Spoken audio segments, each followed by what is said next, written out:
Part two, here, joint hearing, Ways and Means, Senate Finance, day one, legislative session, beginning with a bang. Part two, thank you, Pat Titterton, for joining us. So Patrick Titterton, Joint Fiscal Office. I do commend all of you for really jumping in like this. I don't know if anyone had a choice. So you're going to hear me say a lot of the same things that you just heard Kirby said. I'm going to try and say them differently. So if you understood something that Kirby said and don't understand me, and the vice versa, hopefully we can triangulate it. Yeah, I'm going to talk about a couple of things in personal income tax that were sort of very much in the news, but don't necessarily affect Vermont. We're going to talk about looking at the tax forms, how we actually figure out whether something's above the line or below the line.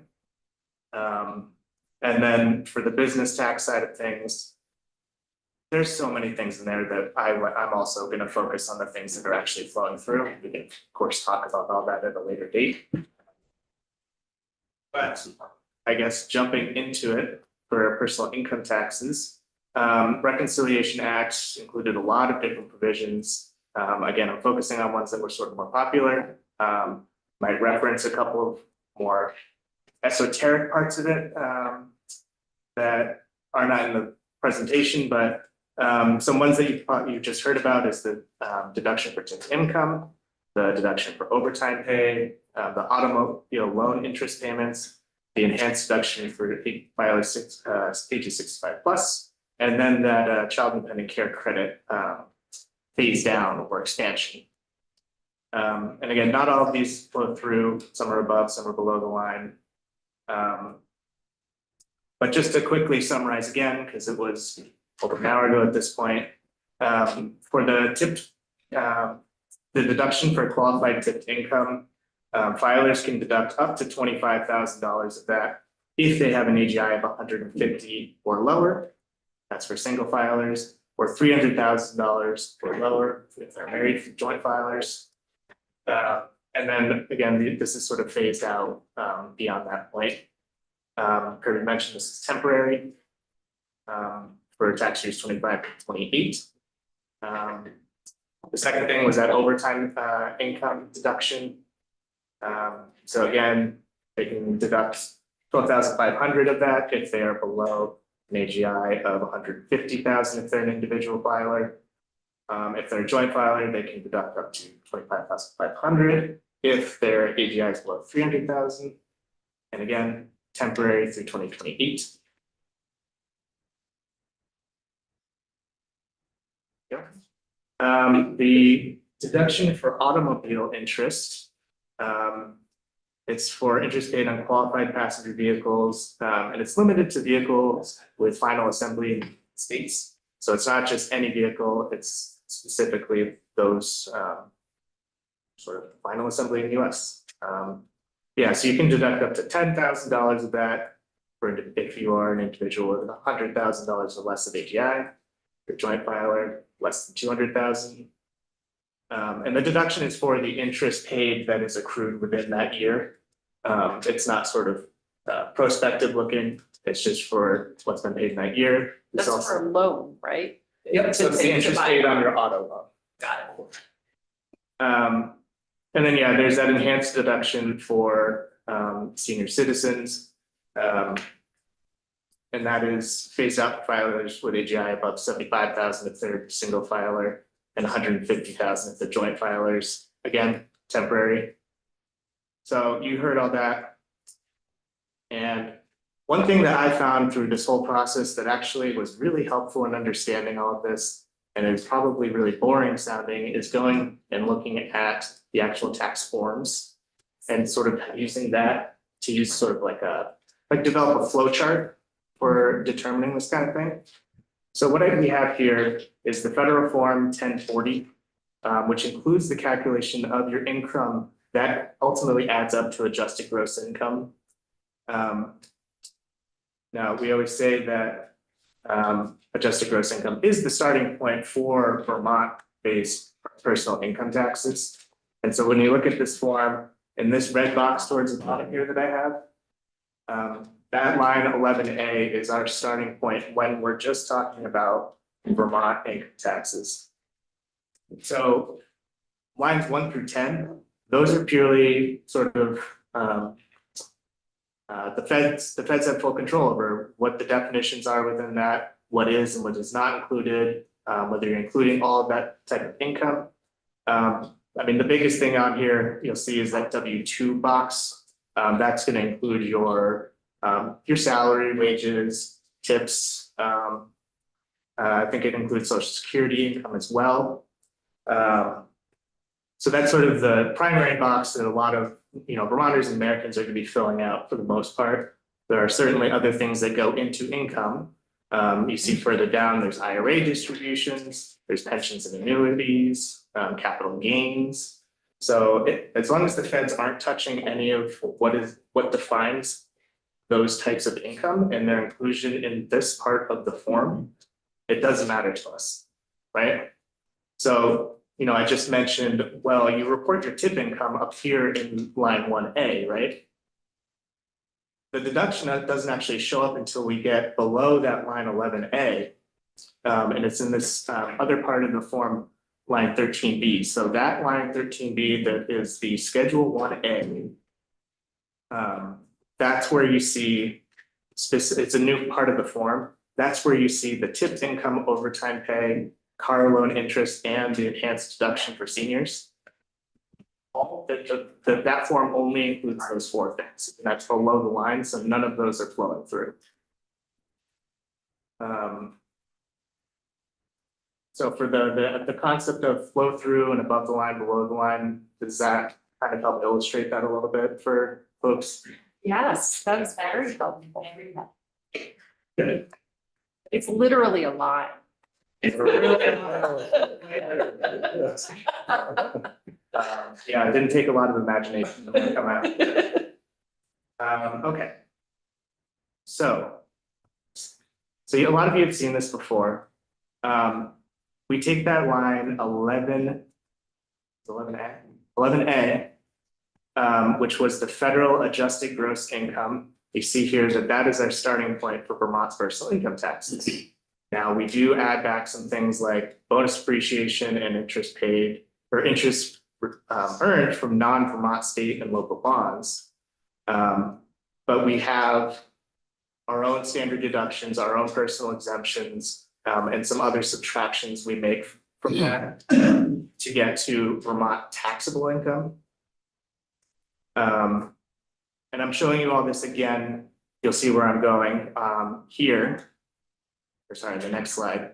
That Vermont taxable income is then what flows to our brackets, those marginal brackets, which I'm sure you're all familiar with. And then we get to credits. Now, credits are something that, back up. On the federal return, credits show up further down on the form than I even showed you. So that any changes that the feds are making to their credits, that's all stuff that's below the line. However, there are a few different credits that Vermont has where we are coupled to the federal calculations of them. So one example is the child dependent care credit. And I call that out because Vermont has a state level child dependent care credit that is equal to 72% of what you can receive from the Fed. So while we have our own separate credit and their credit's below the line, because we have a statute calling out their calculation of this credit, it shows up here, and that's why that particular, in that particular instance, that can flow through even though it's below the line, right? Another example for this is the earned income tax credit. That's another one where we just take an applicable percentage of your federal credit amount. You can receive it on your Vermont tax return as its own state-specific credit against your state tax liability. So I don't have as many words about how the phase down changed because I do have a chart right after this, but the upshot is for the child dependent care credit, the maximum amount you can, the maximum credit amounts didn't change from pre-HR1 to now, but the percentage of dependent care expenses that you have did increase. It went from 35% to 50%. And they even have an extra plateau, which you'll see in a second. And again, just said maybe a slightly different way, all this means is that if you pay $1,000 for childcare, you can get $500 back as a refundable credit in the state of Vermont, based on that. Again, it's refundable. We talked about the federal credits being calculated below the line, but we're linked in that way. I guess the other thing I have in this presentation that Kirby doesn't is I have some numbers. We are estimating that this change starting in fiscal year 2027 is going to add an additional about $1 million to this tax expenditure in the state. So now this is on top of what we already have for tax expenditure. In the last tax expenditure report, which sort of shorthand for that, we were projecting that in 2020 for fiscal year 26, that would come in around 4.8 million. So $1 million on top of that going forward. And so, yeah, we're expecting this revenue to start kind of decreasing starting in fiscal year 2027. So not immediately for fiscal year 26. Okay, this is the chart. Who thinks? So this green line here shows you what the reimbursement rate was under Tax Cut and Jobs Act. You can see it starts over here on the left at 35%. There is a phase down period up to $43,000. And then it just stays constant at 20% as far up the income spectrum as you go. And it was the same for both individual filers and joint filers. So the change that the feds made is they did two things. They split it, so there's two schedules, one for individual, one for joint filers. And they sort of implemented two totally different phase downs. So both jump up to 50% reimbursement rate up to $15,000 of income. They both phase down to 35% reimbursement rate at that $43,000 AGI point. Then you can see in the orange there, which is the unmarried filers, there's a plateau up until I think it's about $75,000, where then again it starts to phase down to that 20%, which just stays at 20% no matter how much you're making. For the joint filers at that same point where single plateaus, it just slowly comes down to the 20%. Okay. Any questions on the chart, or does that sort of help illustrate that? Of the chart. Okay. There's a maximum credit amount, correct? Yes. I think it's around $3,000 per dependent. And then if you have two dependents, that amount doubles. But the expenses have to specifically be for each dependent. You can't just load them all into one dependent and the other. There's a whole dependent is defined a little bit differently for this particular credit than it is sort of traditionally. I think they call them qualifying individuals. Okay, so that is personal income taxes. Next, we have the area of my portfolio that a colleague of mine has claimed is Byzantine and esoteric, and that is corporate and business income taxes. Did Chris say that? I'm not naming names. Things were said. Everybody say it. So again, I just want to reiterate that we're really going to be focusing on things that are flowing through. And I pulled another form that we can look at that's specific to corporate and past entities. And where all of these changes that Kirby just walked through with you and I'm about to walk through with you live on the form. And so, yeah, we'll do a similar type of exercise. So this is IRS form 1120. There is one for C corps and there's one for insurance companies, S corps, all different kinds of pass-through entities or different incorporation types. This particular one is for C corps, but generally speaking, they're all structured almost identically, if, you know, with maybe some variations here and there. So this is the first half of the form. And what you're seeing here is how we get up to, how we total all of the money coming into your corporation to get to what your total income is. And just to note, total income does not equal taxable income, which we'll see in why a lot of these changes are flowing through, because this is just money coming in, doesn't factor in the deductions, which ultimately get us to taxable income. So like with personal income, where line 11A is the starting point for Vermont personal income taxes, line 28 on this form 1120 is our starting point for corporate income taxes.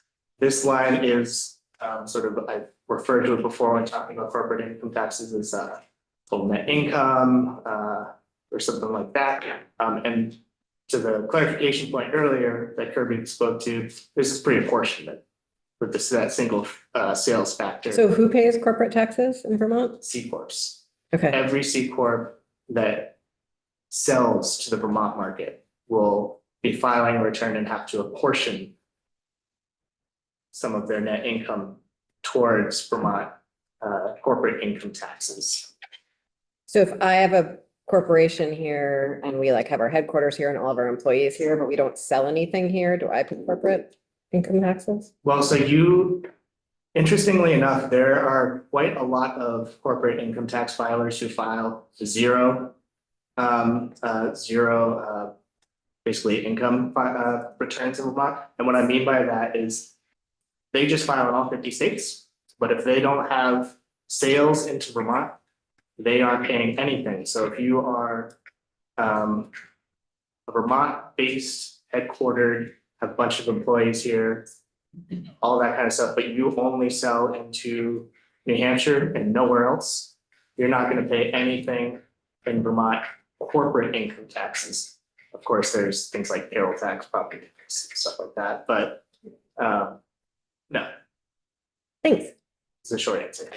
I like the long answer too. But, and by opposite, a company that's not headquartered here but has sales here, such as Comcast or something else. This was the change we made like 4 or 5 years ago. Whenever that was, yeah. What? Sure. That was in response to the tax cut jobs, I believe, Mm-mm. earlier. After. Recently.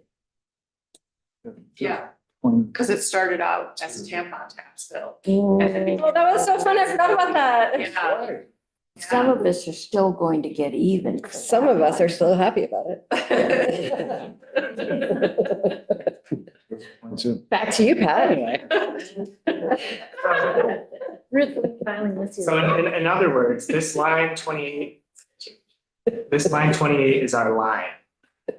All of the things I'm going to talk to you about next are occurring in lines 27. So that's above our line 28 line.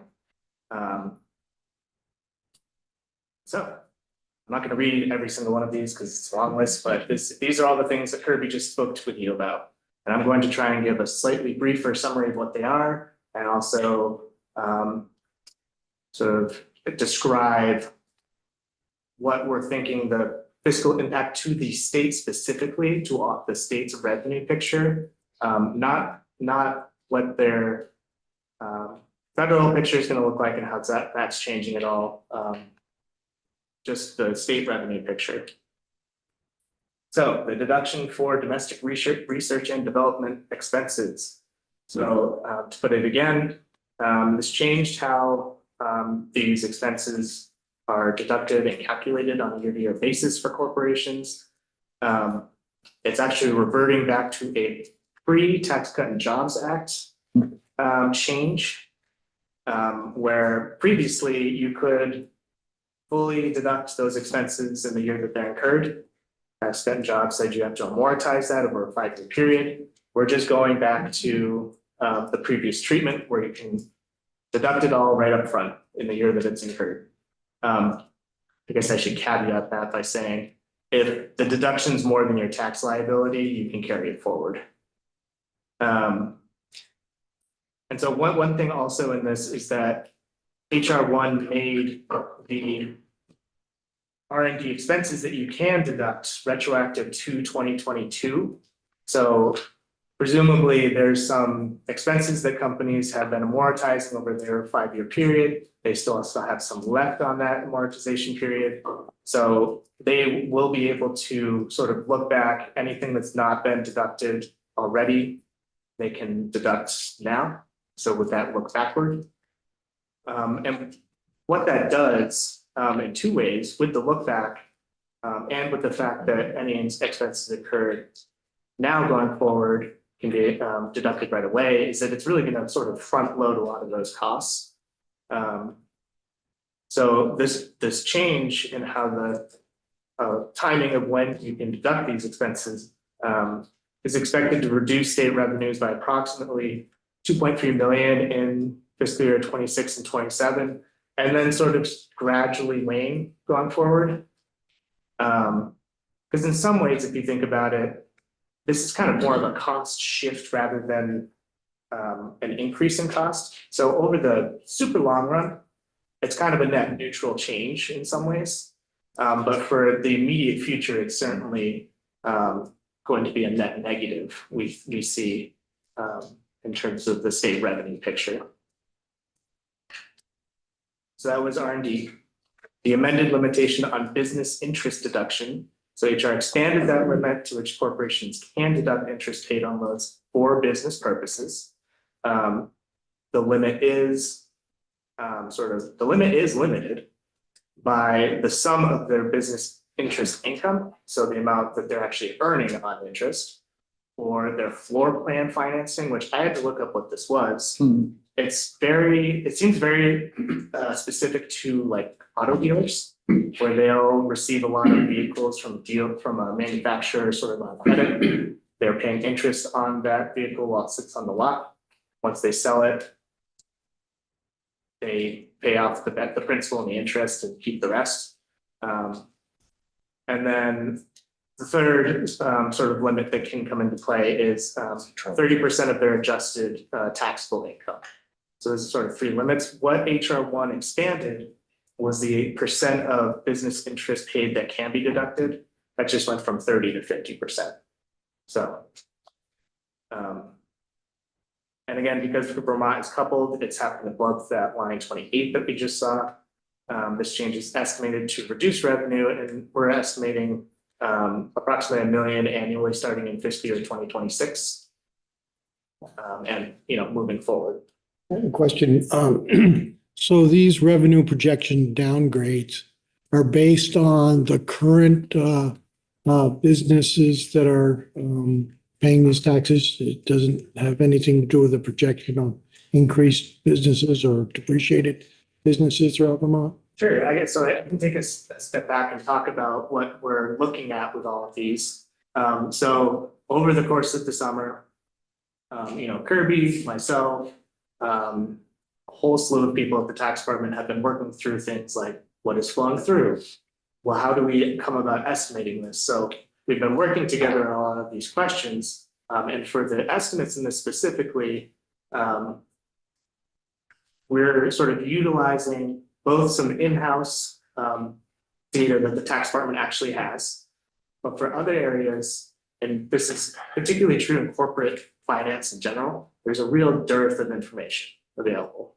So sort of the basis of what we were working with is, so there's the Joint Committee on Taxes, it's JCT, they kind of are, they're sort of like how the CBO does a lot of economic and policy projections, but they do a similar role for scoring tax policy.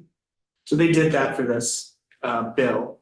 And so they did have presumably some estimates in there, which I don't know the exact methodology they're using, but it's clear to us, particularly looking at, I think it was the R&D estimate, it was very clear to us that they were assuming some degree of growth. What that particularly was, we're not sure. But we did look around at a lot of methodologies that other states are using. And it seems like everyone's kind of in the same place with what they have available to look at to come to some of these estimates. And so again, I have some numbers here. It's corporate income tax. It's incredibly volatile. So it's really difficult to look at. And also, I think us in the tax department's going to want to go back and sort of revisit all of this when the new forecast comes, the consensus forecast comes out for the state. Which is next Friday. Right. But I guess all that is to say, there's a lot of uncertainty, particularly because we're talking corporate income taxes here. Thank you. I just want to take a minute to thank you and Kirby and the team at Tax. Like, you all started working on this when it was like the federal law had just passed and there wasn't even guidance attached to it yet.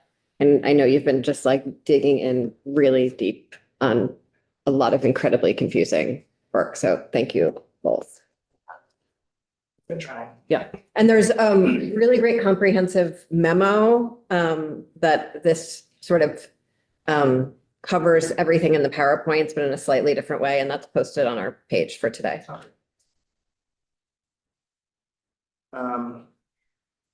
yeah, $1 million in, sort of anticipated reduced revenue annually for corporate income from this particular one. Exceptions from limitation of business meals deductions. And to be honest, I had to read over this section 100 times before I really understood what it was saying. But Kirby, I think, explained it pretty well earlier. Before, there's sort of a general deduction for business entertainment expenses.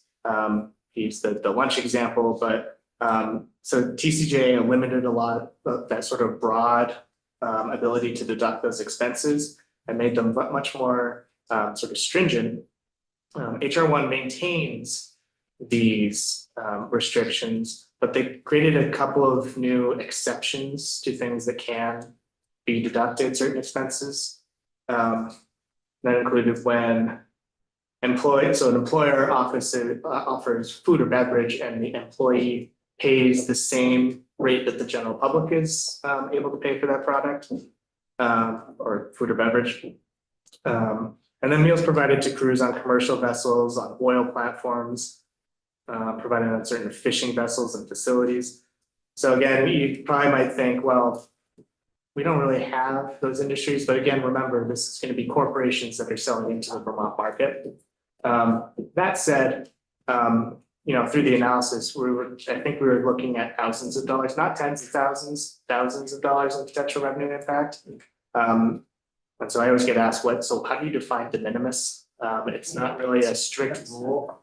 I think it's appropriate in this case that we're talking about a fairly limited in scope sort of revenue exposure for the state.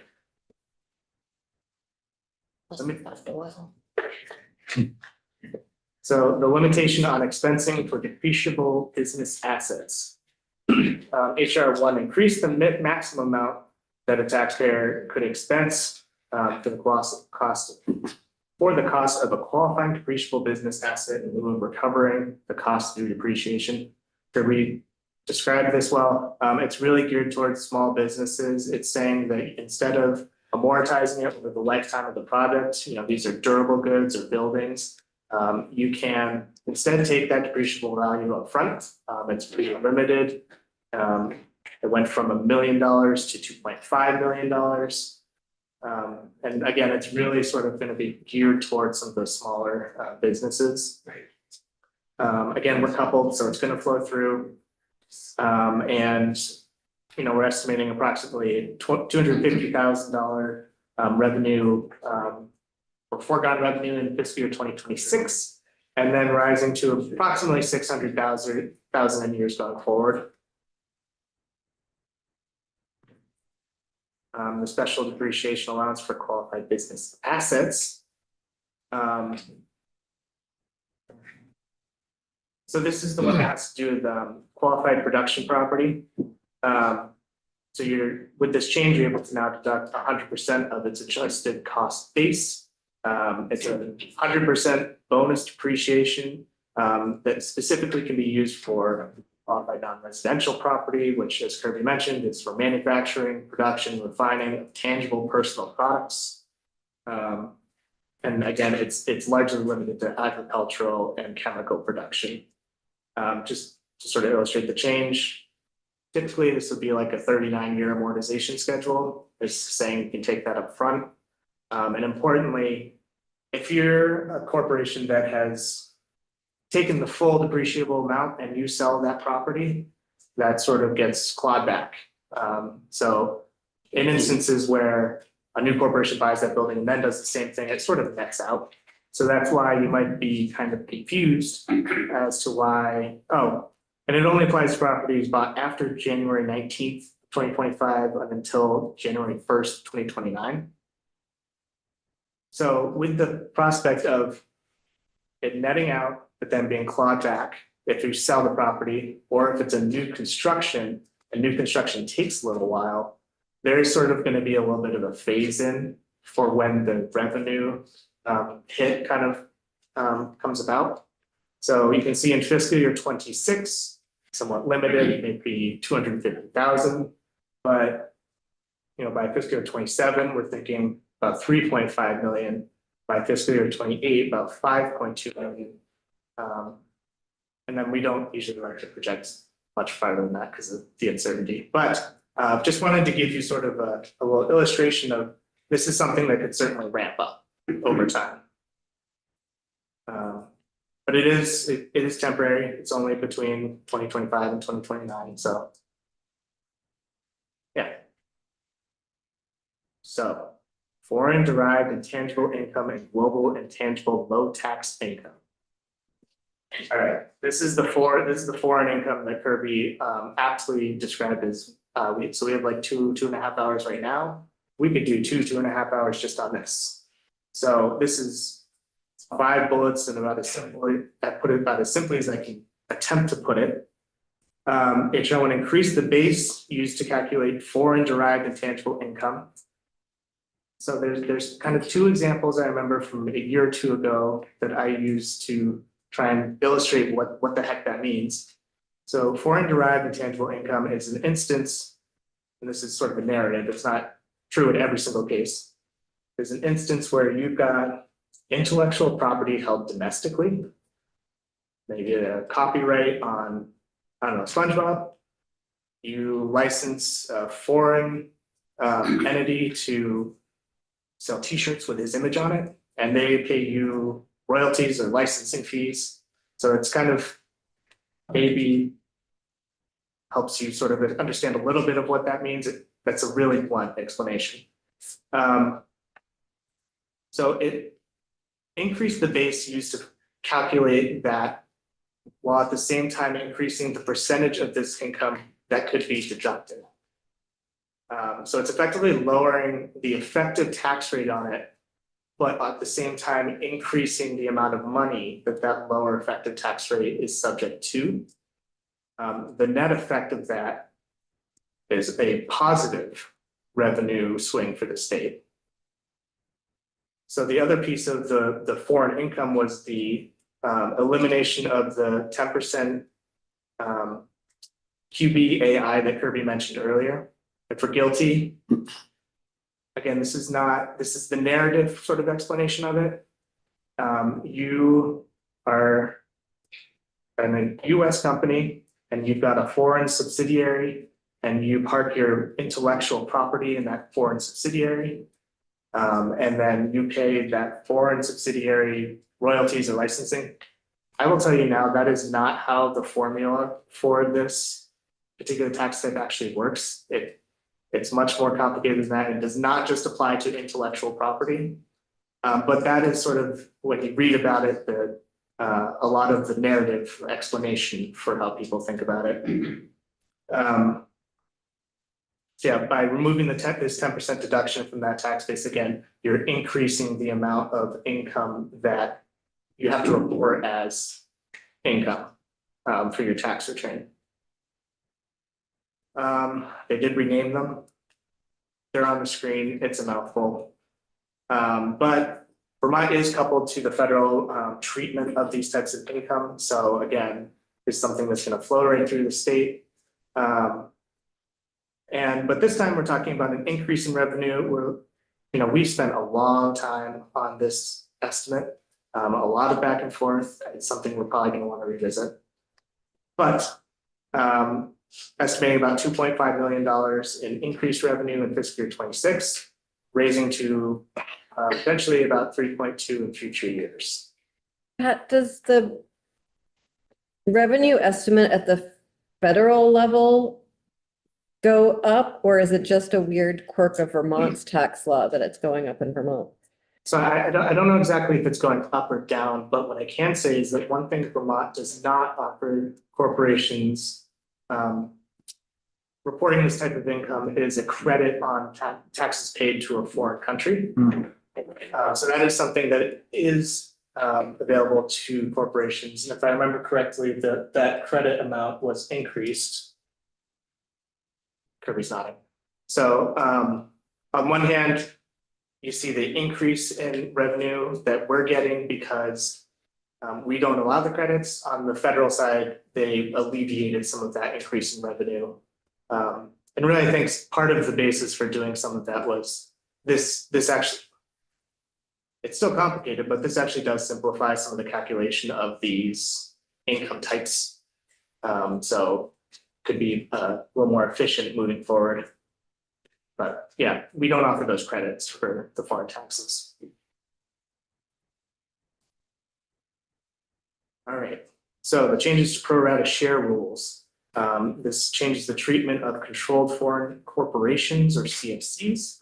What that is, a CFC is a foreign corporation, is CFC if at least 50% of the voting power or value of the stock are held by US shareholders. Each US shareholder must include in their gross income that they report their pro rata share of the CFC's passive income in that tax year. So taxpayers who hold CFCs will have to report more gross income than they would have previously, and this does flow through to the state.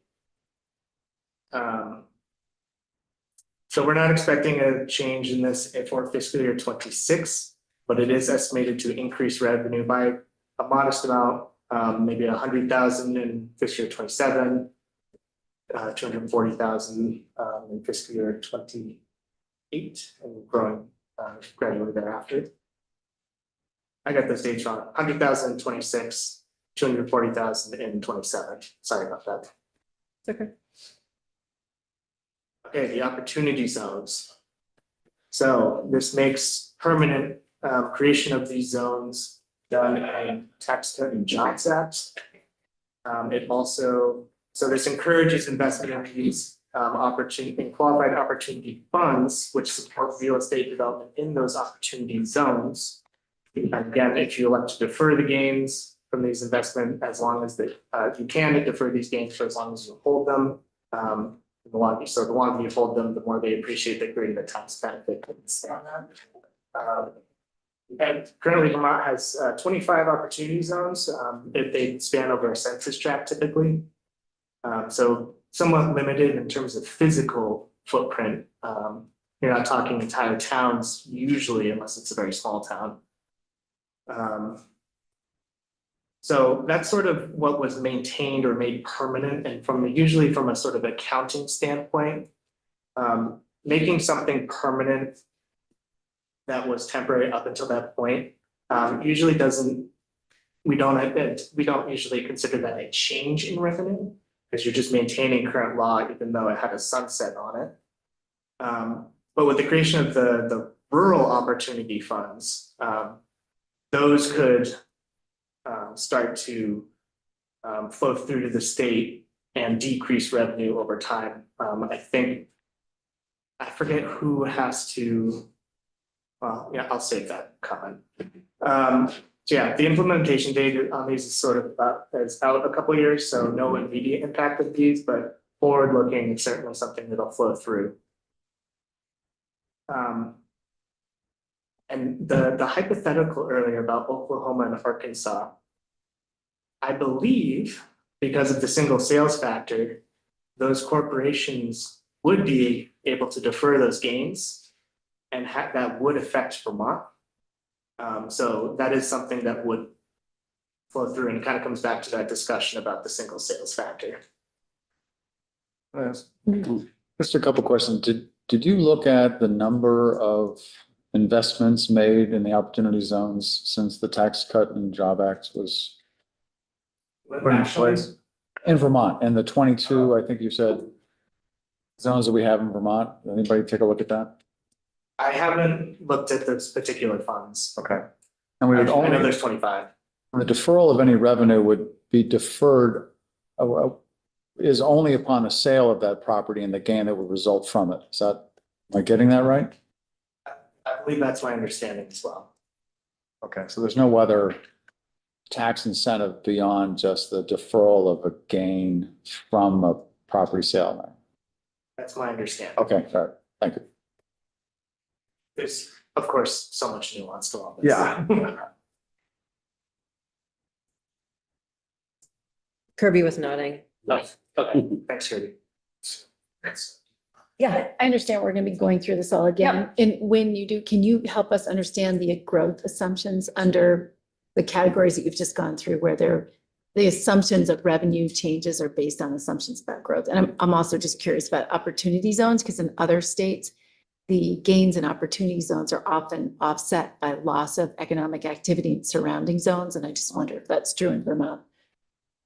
Yeah, I could try. So part of the problem with the JCT estimates that we're sort of using is we could tell that they had some kind of assumption that they were using through inference, but there wasn't a sort of catalog that we found of the specific methodology used. Okay. So unfortunately, it's kind of difficult to parse out, but it's certainly something we in particular struggled with the research and development expense deduction. We can look at it again and see if maybe there's something new.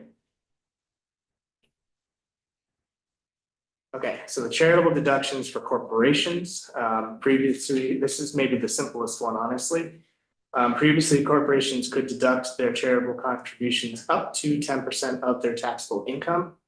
HR1 just says, well, actually, you can only deduct the amount of charitable contributions between 1% and 10%. So that bottom 1%, they're really just subtracting 1% and creating a floor that you need to hit.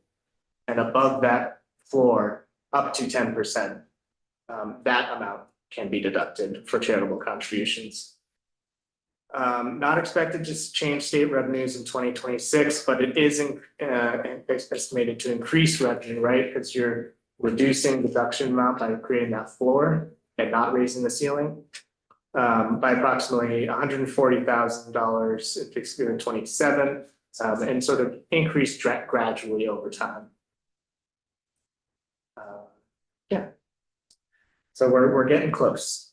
And then I have a summary table to show you everything put together. So these are the business taxes, and this is the accounting changes for certain residential construction. This is previously income from certain home construction contracts was reported at the end of the contract rather than based on the sort of completion percentage of the project. Is limited to construction projects with 4 or fewer units or contracts completed within 2 years by taxpayers with $31 million or less in gross receipts. And so HR1 expands this treatment of the income reporting. So being able to, when you actually claim it, expands that treatment to all construction contracts completed within 2 years. So it's taking out the $31 million or less in gross receipts caveat to that.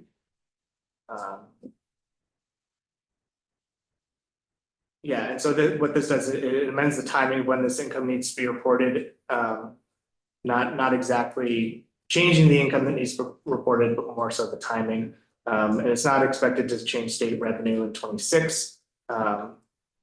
And looking forward, we're not expecting it to exceed about $100,000 in future years.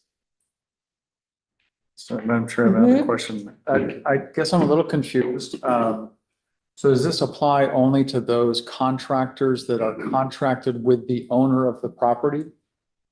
So if they are not the owner of the property, because in terms of an owner might not recognize anything until the property is completed and sold in terms of revenue.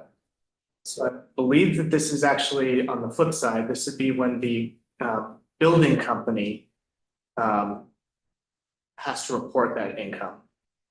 Okay, So it's not the owner of the property who has this development, it's the builder who gets paid sort of, when you build a house, you have to pay installments for the work that's been done thus far.